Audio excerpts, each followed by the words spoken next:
Good afternoon, everybody, and welcome back to Procrastinator's Pit Stop. I am sitting here with Glenn Rudin, the message master, who specializes in branding and messaging, drawing on decades of sales, marketing, and product development experience with major retailers like Walmart, Target, and Disney. As the author of A Brand in Your Hand, he helps businesses and individuals define their unique selling proposition, find their elevator pitch, and stand out from the competition. Glenn, welcome to the show. Chris, thank you so much. I really appreciate that warm introduction. It is great to be here with you, and I look forward to chatting. And we have some interesting topics to dive into for sure. But before we dive into those, we do like to have an icebreaker on the show. And the question for you today is, which cartoon character do you resonate with the most and why? So, I'm going to go out of all the different choices that I had, I'm going to go with Snoopy. Snoopy as Joe Cool, Snoopy as somebody who never seems to get flustered. He knows his place. He's got a little bit of sass and a little bit of attitude, but he's confident. He knows where he's going. He knows what he's doing. And when you think about all the different scenarios that you saw him in the Peanuts cartoons, he always seemed to be in control for the one pet in that whole cartoon strip. A lot of pressure to be a good pet, but also a lot of pressure to be a commercial guy and do fun things. And I've just always loved the look. He's always put a smile on my face, no fail. Yeah, I like Snoopy. It's been a while since I thought about that one. Yeah, ever since Charles passed on, I don't think anybody's really kind of picked that up. Have they? I don't think they've picked up the old Peanuts sort of cartoon stick again, right? Somebody has the rights. I mean, I think there were kids in his estate that took over the property, and they're commercializing it on a couple of years ago. Macy's had a really big campaign going that had all the Peanuts characters. They never, they're evergreen. They never really seem to completely disappear, and they may have a lull here and there and whatnot, but they've now animated them in different ways. They're certainly not the same super innocent cartoons that I grew up on. To me, the character is still the same. I've actually got a Snoopy calendar where I can change the days of the month and the months, and he's sitting on top of his red doghouse, and I see that every single morning, and it always puts a smile on my face when I think about that character. I love that. I definitely love that. So And think about it. He's just really quick to wrap up there, literally land Snoopy's plane, and he has no dialogue, and you don't really know what he stands for, what he doesn't stand for, right? It's just really all about his attitude and his expressions that he gets his point across. Almost a bit like Harpo Marx of the Marx Brothers, if I can throw that out there to people if they even know who I'm talking about. It's really interesting that you bring that up too, because we always kind of know what Snoopy's standing for by what he's doing, right? And actually, this is a good segue into a question I had later on for the conversation. But just to set a little background, we sort of judge ourselves by our intentions, but we tend to judge others by their actions. So it was always fascinating to me in terms of communication, the difference between, what I've got going on inside my head versus what I'm showing the rest of the world or what I'm communicating to the rest of the Well, it's really interesting. I mentioned earlier that I was in Chicago for a conference this week called Creative Con. And the seminar I was doing was all about stepping into your personal brand. And one of the points that I was making to people is, look, you have got a public persona that you need to manage. And it's not necessarily aligned with your private persona, because in a sense, in that role, you are acting as the person that you want the world to perceive you in. So you could be the quietest, shyest person in the world, but quiet and shy people are not generally going to be good spokespeople for their brands. So when the lights go on, it's really imperative that you not be that quiet, shy, introverted person. And if for whatever reason, Chris, you can't overcome that fear, then you need to step out of that role. And that's when you need to hire somebody as a spokesperson to stand in and do it for you. Now, I believe everybody has the ability to be their own spokespersons, but they do need to take the time to develop that muscle if it's one they're not comfortable exercising and showing off to the world. That's definitely some very good points in there. We'll revisit that in a moment. Just to kick things off, though, we do like to ask, how would you define procrastination, Glenn? And what does it mean to you personally? So to me, procrastination is, I'm going to say it's the inability to do what needs to be done because there is a fear of doing that task. And I think that a lot of people don't understand that that's what that procrastination is based on. Best example for me is, again, we'll go back to your typical business owner. And to me, every business owner is in sales. And yet you'll find so many people who own businesses, entrepreneurs, small business owners, and they'll tell me, I never make cold calls, or I hate making cold calls. I know I need to do them, but I get up every day and I won't do them. And so what's the real logic behind that? You need customers. They're the lifeblood for your business. If you want to grow your business, you need new customers. The only way to do that is either with advertising or actually calling out to people. But ultimately, and at the end of the day, unless you've got a really fine-tuned machine where you're just selling products, at some point, you've got to be able to explain to somebody else why they need your product, why they need your service, why they need to give you money in exchange for whatever it is you provide them in value. And I think the thing that holds a lot of starters, a lot of entrepreneurs back is this fear of calling Chris Abdey and having him hang the phone up and say, I'm not interested in that, and not wanting to deal with that rejection. So instead of doing it and overcoming that, learning ways to get better at selling, or realizing that not everybody is your customer, but it's part of the process. You have to move through it. We procrastinate and we say, I'm just not going to make that a priority today. And yet, I was just discussing this with the people who sat through my seminar on Saturday. You have to do it. If this is how you grow your business, it's the first thing you do every day. Don't tell me about a new CRM system. Don't tell me about some piece of machinery, a new microphone that you need for, when you appear on podcasts and things. The first thing you have to do every day is the transaction that is the one that's going to make you money. Talking to your customers, selling them on your goods and services. And if you're not going to do that, you're not going to be very successful. To me, that's what procrastination is all about. Not doing it because I'm afraid of what the results would be. Well, thank you. Thank you for sharing that. And so we know that there's no silver bullet or, cure all, fix all. But in terms of what you were talking about there, that, those fears of rejection or seeking validation, because that's just as equal one in our society. What would your secret sauce be to overcoming that procrastination?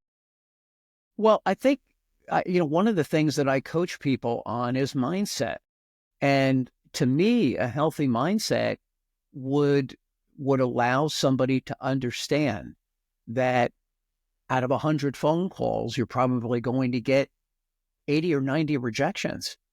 But those 10 are the sweet spot that you're looking for. Now, as you get better at defining your customer, as you get better at defining the value that you provide, the number of acceptances, the number of positive phone calls will naturally go up. But to me, it's the mindset of understanding that those rejections are how we get better at what we do. Hearing the reasons that somebody doesn't think they need the product or service that we provide is what enables us to get better at defining our offer and making it more valuable for people to hear. And to me, it's somebody understanding, listen, initially, you might not like the feeling of being rejected, but if you start to understand, it's just part of every successful business. The wealthiest people, the most successful businesses in the world didn't start with 100% clear sailing and every single customer saying, yes, I'll take a dozen. Yes, I'll take 2 dozen. Yes, put me down for $1 million. They went through rejection after rejection and refined what they were offering. They refined their product. They refined their offer. And they realized that each time somebody rejected something, it gave them a chance to refine it even further and make it even better. And so it's really understanding that rejection is a part of business. And as long as you don't take the rejections personally, and you understand there's a reason that somebody said no. And sometimes that reason is out of your hands. But I think it's the fear of that rejection, that fear of not wanting to hear the no that holds so many people back. You have that in there, and there's lots of discussion about ego and things. But one example came to my head, actually, one really popular example. Actually, a slew of them, but I think this one is a good one because it has a follow up. And I wonder how many times the pet rock guy got a no when he was selling the pet rock. And I also wonder how that evolved into a pet rock that you can buy on Amazon still, by the way, I believe, that has now just got a USB cable attached to it. Yeah.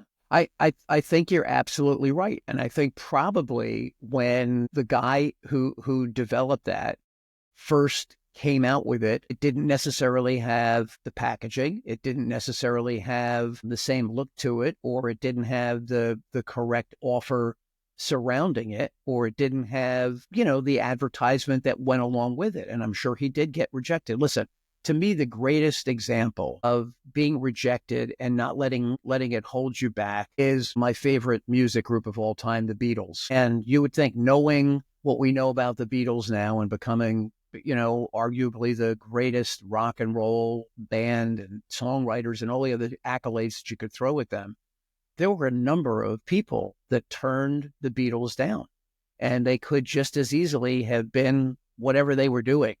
Hairdressers, photographers, artists of some other type, and not becoming who they were. But they kept believing in themselves. They found somebody and a manager that believed in them and really liked their sound and said, we're going to keep going until somebody gives us a chance. And there were just several executives that just did not see it, even after they started to become a huge success in the UK. There was a producer at an executive at Capitol Records in Hollywood who said, "No, we don't see the Beatles sound here in the United States." Now, I don't know if that guy ended up losing his job or if he ever forgave himself for making that choice. But it just goes to show that, right, you can't allow that first person. Had they allowed that first person to get into their heads and say, I guess we're really not very good, or we're not meant for America, who knows how different things would have been. But they believed in themselves, and they went through a number of different iterations and auditions and trials before they actually stuck with somebody who promoted their music for them and turned them into what they ended up becoming. That is a really inspiring story for sure on the Beatles. I'd actually not really considered them too much, but that is, it's just a sign of once we learn everything about something, we tend to file it back in the back and don't look at it again. So what you have there is you have persistence and you have mindset, and then you have your message. So just going back on your story, I take it that the most important part of that is going to be your mindset. Yeah, look, the mindset is super important there. But again, if we just go back to that example also, look, they had talent for sure.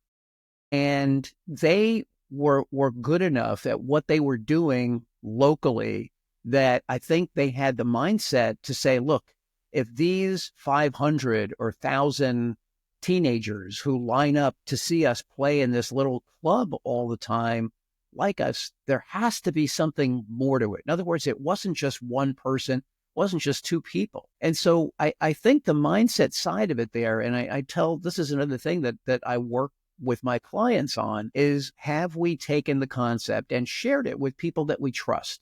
Right. So we all have these different ideas swimming around in our heads. And I always say, look, you've got to put it down on paper to make it real, to make it something real as opposed to just a daydream. And once you do and you start sharing it with people, eventually you're either going to get to a point where enough people say, it just doesn't sound like something that I would ever buy. And if you just keep getting to that, then maybe you have to go back and retool it. But if enough people say to you, gee, that's a really good idea, I really think that would work. Now we're talking about refining whatever it is to make sure that it's priced the right way, that it's packaged the right way, that it's quickly and easily understandable. But that's also where that mindset comes from. If I'm asking enough people, if this makes sense, if I'm asking enough people that they like it, then I've got to be able to project that on the world and say, maybe the only thing holding me back is not enough people have been exposed to this idea, this brand, this product. But if enough people here I always like to call it cul-de-sac research, go out in your little neighborhood and ask the people who live upstairs, downstairs, next door, what do you think of this? And if enough people like it, then you have to start thinking to yourself, okay, maybe I do have something here. Let me not be afraid. Let me not have the negative mindset about this and know that now it's going to take some work.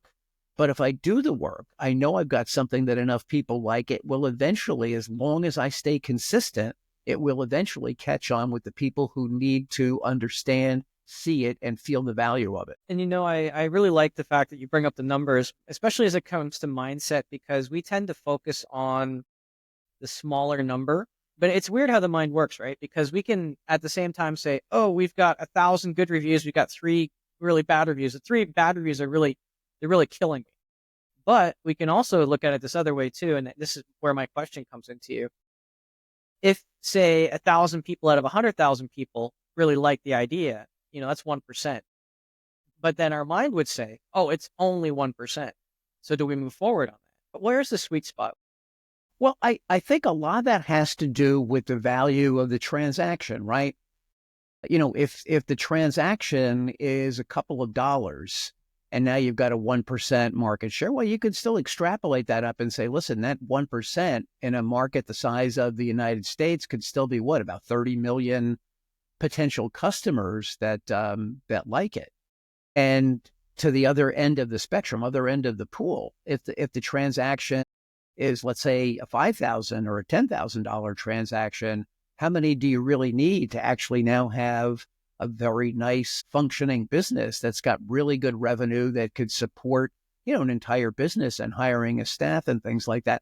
So I think based on, that research and what you're doing, that 1% can be really significant on either side of the coin. And I think a lot of that has to do with the size of the transaction and what it takes to create that transaction. A 1% share in our world of, let's say on LinkedIn with 1 billion users, a 1% share would be pretty amazing. I think, years ago when we would talk about direct mail campaigns and things like that, we'd consider something a success if it was about 0.25%, right? Because it was based on all the numbers that we were sending out. And so all of a sudden, right, that 1% could be super significant. And I think you touched on something interesting here. You said that this 1% and back in direct mailing, but direct mailing, you weren't really targeting. Does targeting make a difference in your numbers? Well, sure it does, right? Because the percentages should go up if you're targeting the right way. Right now, you're going to be hitting people that fit into your wheelhouse in terms of the consumer that you're actually looking for. So the numbers should really go up.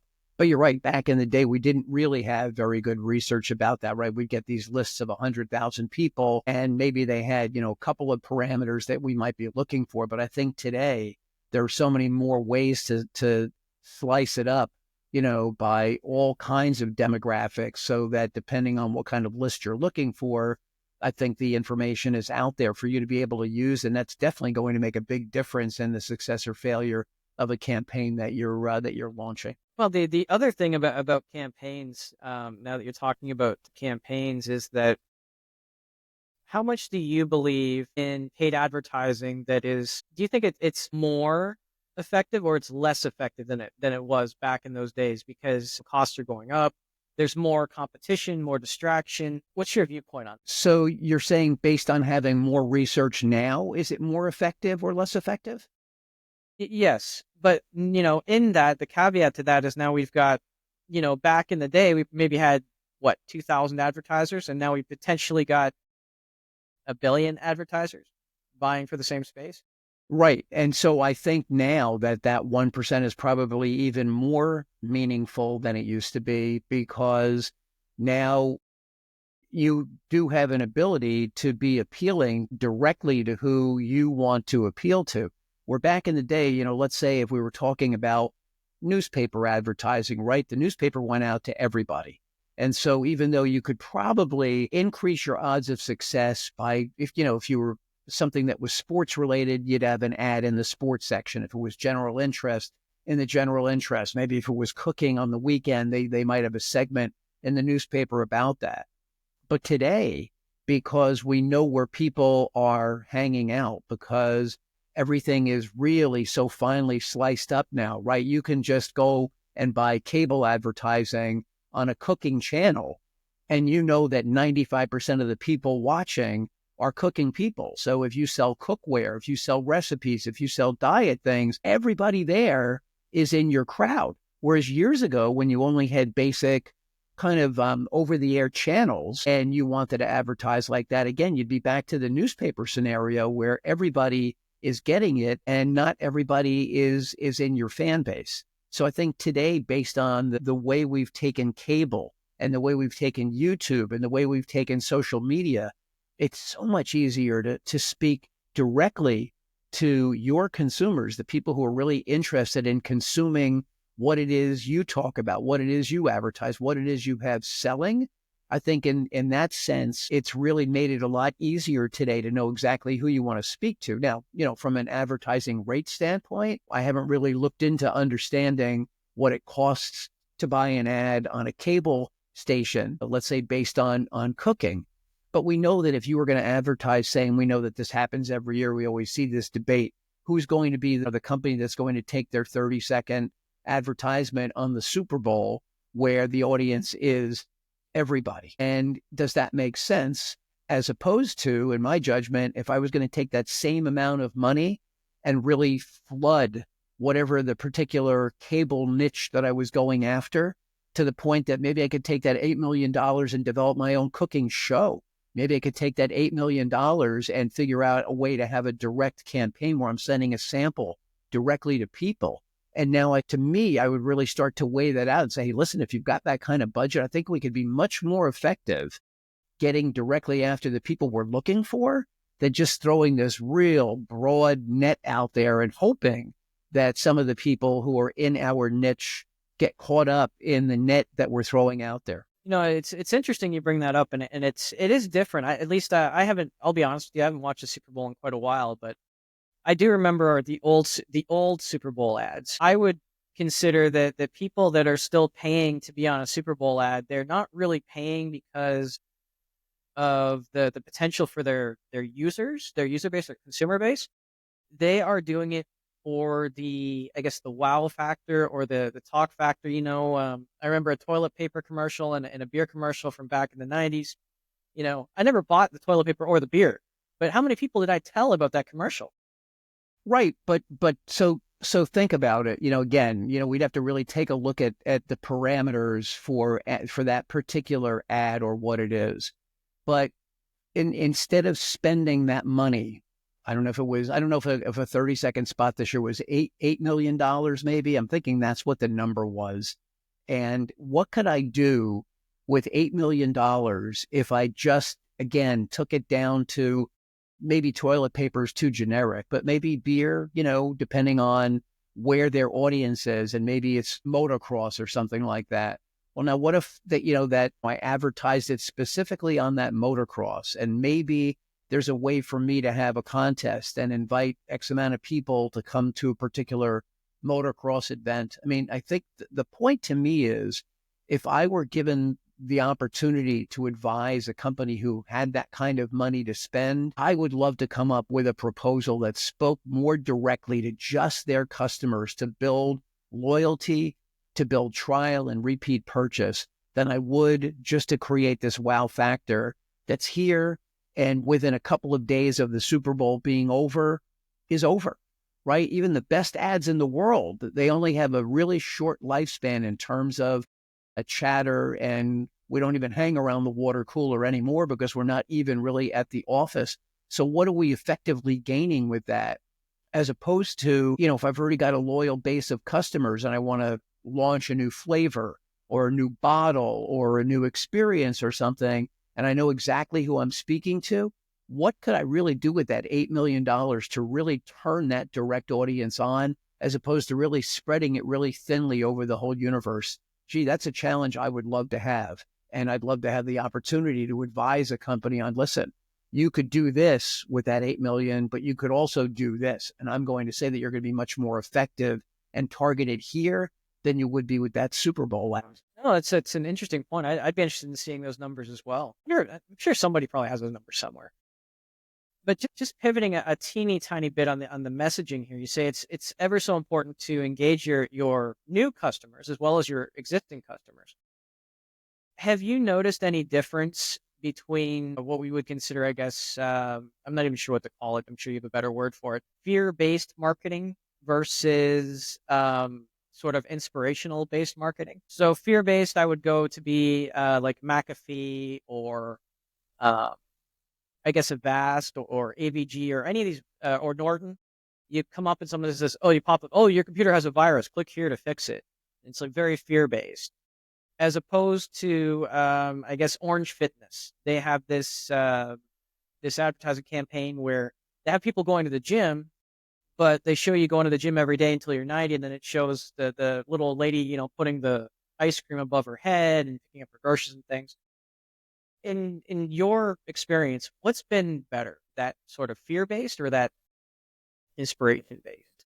Yeah, sadly, I think that human beings really relate more to the fear than necessarily the inspiration. Now, it's not to say that, sneaker companies like Nike don't inspire people to want to go out and accomplish with their Just Do It campaign, which has been around forever. But I think the fact that, in this country, at least in the United States, at least, that fear-based, that you might have some virus on your computer, but I'm even going to go further than that. You as the person might have some particular virus and you might have some malady that we can create a drug that cures it and build an advertising campaign around that. And I always love that because we can introduce some new malady that people weren't even aware that they might have had. So start to build the fear, and then we can tell them what's going to happen to them if they don't take action and buy our drug and start using it. Then, within about 3 seconds, we can put all the disclaimers in for all the things that might happen if you take this. And then at the end, provide a number where you can get a free sample or a free trial.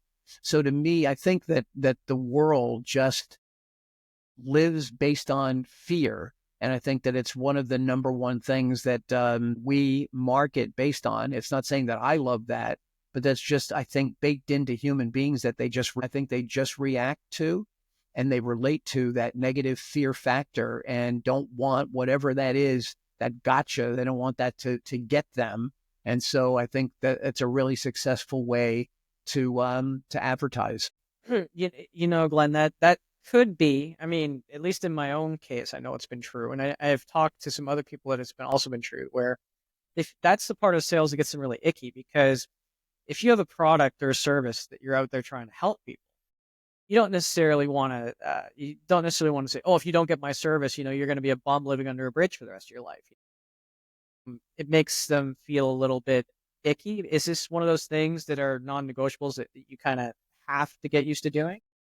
Well, listen, I understand the ick factor in that, but I guess the best example I can use for that in terms of, say, the programs that I sell and the training that I do. And the fear factor is, look, you can, and this goes for anybody who's running a business, no matter who you are, nobody has all the answers for their business.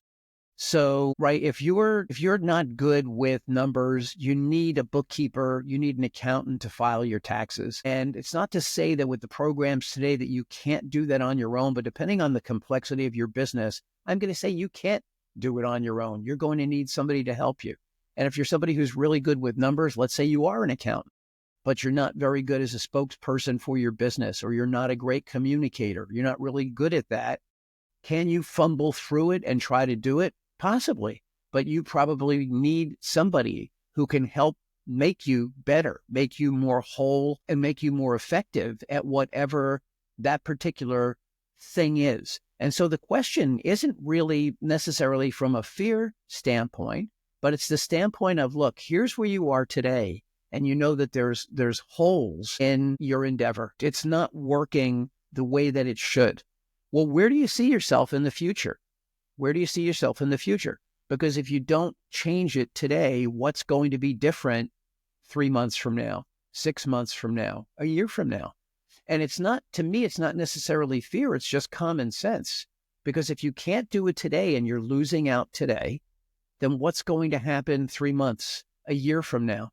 You're still going to be in the same place. The only difference is the number of people that you could have been in contact with, the number of successful transactions that you may have had will all be lost in that year, and you can't make them up.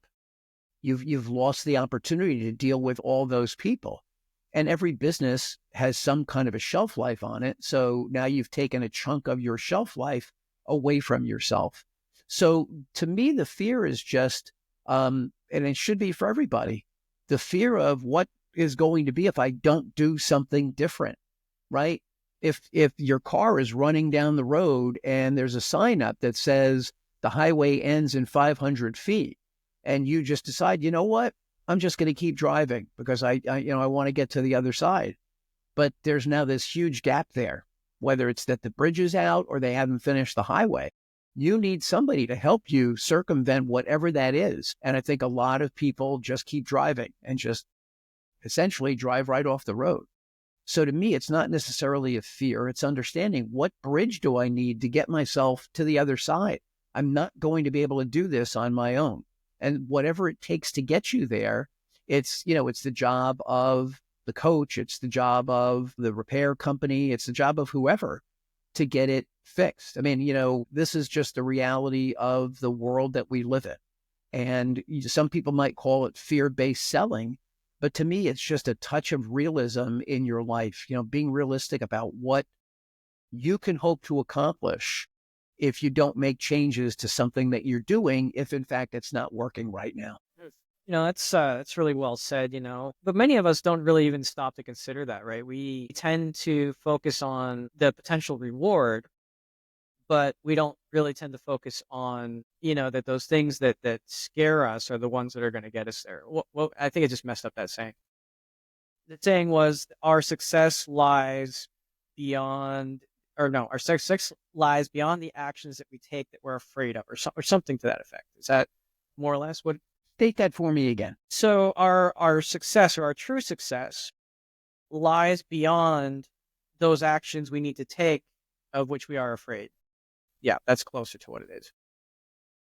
Right. Again, right. And some people, believe it or not, Chris, even have a fear of success. What happens if all of a sudden things go well? What happens if I do the thing and I am successful? Now what? Because people sometimes have a fear of the unknown, or a fear of how it's going to change the world that they live in, a fear of how it's going to change their comfort zone.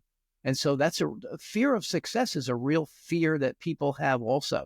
What happens if I do really well? If I'm a singer and my song catches on, and now I'm going to have to leave home, I'm going to have to go on tour, or now I'm going to have to perform in front of a lot of different people, and I'm afraid of going on stage and things like that. So that fear really exists in all these different things we do, and fear of success is another real one. And well, let's just say for a moment that someone is, that they're fearing that uncertainty into the next level, or to go to the next level. What would be something that you would say to them to, I don't know, shift their perspective a little bit, or get them at least thinking about it? Yeah, well, again, I think there's a mindset that goes with that. And now the mindset becomes, right, what are the things in your life that you lack right now? What are the things that are missing from your life? And by doing this thing that you have a fear of, doing this thing you're afraid of, isn't it all of a sudden now going to change your ability to pay for your kids' braces, or to be able to go on a vacation and take a break that you need, or to pay off an old bill, things like that? And so again, now it's having this vision. What does your world look like today versus what will it look like with this potential success? And understanding, a lot of people don't see that. Oh, I didn't really realize that the things that were missing in my life could be fixed if I'm successful at this. It seems so common sense to a lot of us, but a lot of people just can't put those two pieces together and understand how much better it's going to be. So the fear, as a for instance, is I don't want to spend the money on coaching.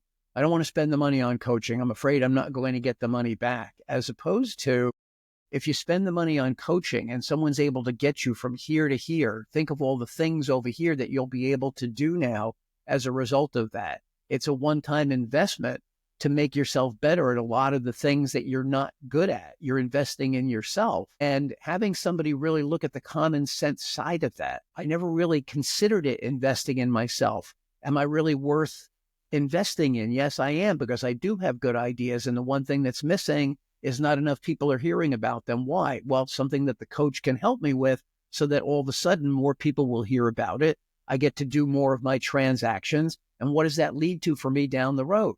I can afford to pay off this bill. I can afford to spend more time with my kids. I don't have to spend as many hours endeavoring to do this. So the fear of the success sometimes also is real, but the fear also of the investment. Am I worthwhile? Is this really something that's going to work for me? And that's not to say that, some coaches are not good. It's not to say that sometimes we invest in things that don't end up panning out for us. But where we can eliminate as much risk as possible by speaking to other people who've got experience with whatever program or coach or service that we might be thinking of using. And that gives us, a bit more information to really make an informed decision. And at some point, we have to be able to get through that and say, I know this is good for me. I believe enough in me. And I think that that's part of the mindset is, do you believe in yourself? Glenn, this has been a really good conversation, really enlightening conversation. We are coming up pretty close to the time. Was there anything that you wish I would have asked but didn't ask, or anything you wish we would have covered but we didn't? Well, the thing that I really like to put out there that maybe you didn't ask, and the thing that I really specialize in helping people with, is their communication skill. And what I like to say is, because so many people have a fear of public speaking, 75% is a real number that if you do research, you hear that over and over again. Guys like you or I who are in this kind of space for a living and just do it really natural and never give it another thought. But most human beings are pretty afraid of getting up in front of others and doing an elevator pitch, let alone doing some kind of a keynote address or running a workshop.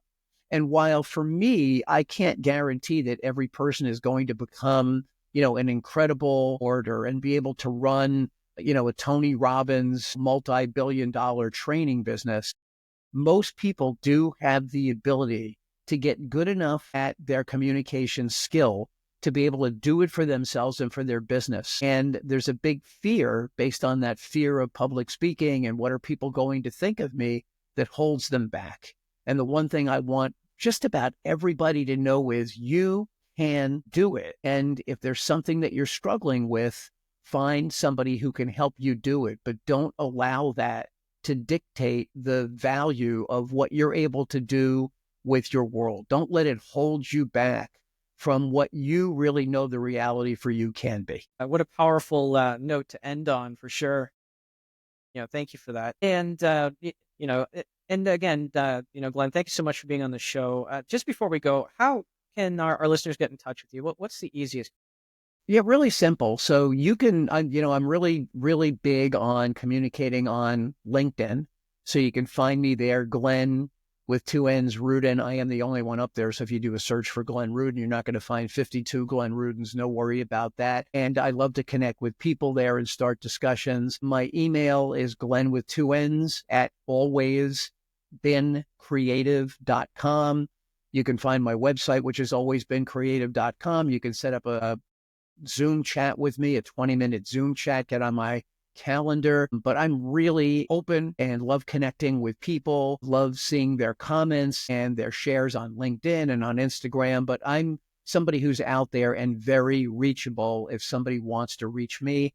And I love connecting with new people and then potentially connecting them with the people they need to be connected with. And just once again, to all our listeners, don't worry about grabbing a pen and paper. We are going to have that in the show notes for you. Very easy to find. And, again, Glenn, thank you so much for being on the show. To all our listeners, thank you for tuning in. And, just remember, if you can't find that motivation or inspiration for yourself today, maybe just go out and try to be that motivation and inspiration for someone else. And we'll see you again next time.